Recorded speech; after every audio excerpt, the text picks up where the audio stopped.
Hi, Dennis here. Welcome to Time Trip. Have you ever wondered how China became a country with 1.4 billion people and the second largest economy in the world? In thousands of years of its existence, what changes, events, developments, and people made it a country that now everyone seems to be talking about? China. China. China. In this series, we'll try to answer these and other questions about China by looking at its history. And today we'll start by looking at how, for the first time ever, in what today is China, civilizations began to develop. As you probably know, for hundreds of thousands of years, people all over the world used to live as hunter-gatherers.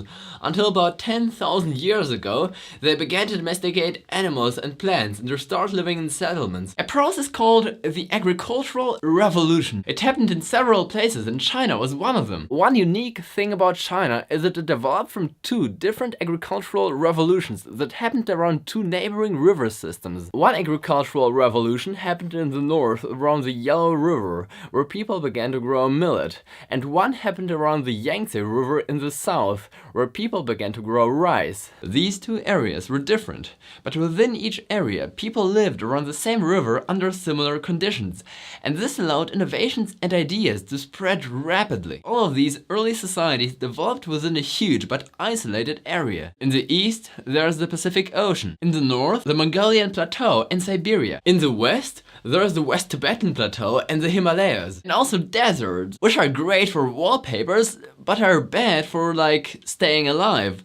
Unless you're a camel. And in the south, there are monkeys and tigers and elephants, and also rainforests. So within this enclosed area, there are many different cultures that could communicate with each other, but were isolated from the rest of the world, which is one important reason why this area developed into a politically unified, but very diverse country. So to do agriculture and to store the food they produced, people began to make tools and pottery, including some of the earliest pottery in the world. On some of the pottery, there were symbols found which some scholars believe are sort of a predecessor of Chinese characters, though nobody knows for sure what they mean and if they mean anything at all, just like me sometimes with modern Chinese characters. It was in this period that people had to find ways to live together in permanent settlements. So for the first time, ideas emerged that try to solve the unsolvable problem of how people can live together and not kill each other. Because early agricultural societies consisted of villages made up of one or several clans.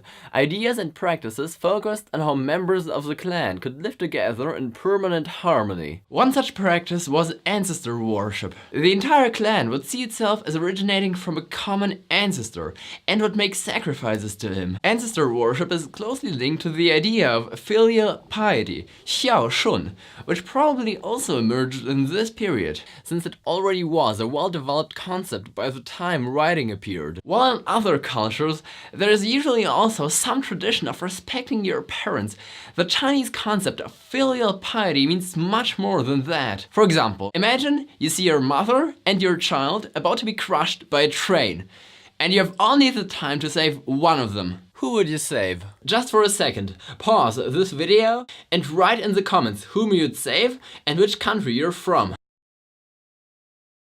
So, if you're from the US or from Europe, you've probably written that you'd save the child. However, most Chinese would say that they would save the mother. This is because, at least for traditionally minded Chinese people, respecting and obeying one's parents is a really important value. And saving the child would seem egoistic and neglectful towards one's mother. If you're Chinese, filial piety pretty much defines your status in the family. And in Confucian thought, for the state to be in order, the family must be in order. So filial piety was and still is a very important concept for Chinese society. It was also important for emperors, because filial piety defined their relationship to their lineage and also to heaven, whose mandate to rule emperors would claim. While Chinese society society has undergone many changes. It has also, over long periods of time, stayed remarkably stable and continuous. And one of the reasons for that was its emphasis on the family as the basic stable unit of society. So these concepts quite likely emerged out of the village structure of early agricultural societies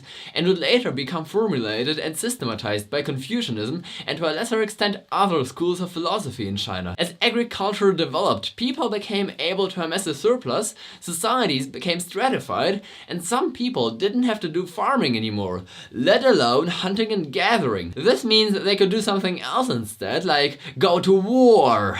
And if you're already at war, why not capture a few people and sacrifice them to some gods and ancestors? Then the harvest will be even better, you'll have even more surplus, and can go to war again. Also, some clans were able to secure their position and to form a nobility. We know this because in some early agricultural societies, 90% of the burials are just one person in one grave, but the other 10% have fancy burial goods inside. So to distinguish its status, the nobility needed luxury goods, which mostly meant things of bronze, copper or jade. To produce such things, they needed division of labor, and the result was division of labor not only between agriculture and manufacturing, but also within manufacturing itself. This in turn meant that more and even cooler stuff could be produced. The first society in China that was definitely a state was the Arlito. The Arlito was a Bronze Age culture. Almost all of the bronze was found in the inner city, while almost none in the hinterland, meaning that there was a rich aristocracy. It also means they had some form of religion or ideology because they need those to justify the status of the nobility and the ruler. Many Chinese historians think that the Arlito site was actually a capital city of the semi-legendary Xia dynasty.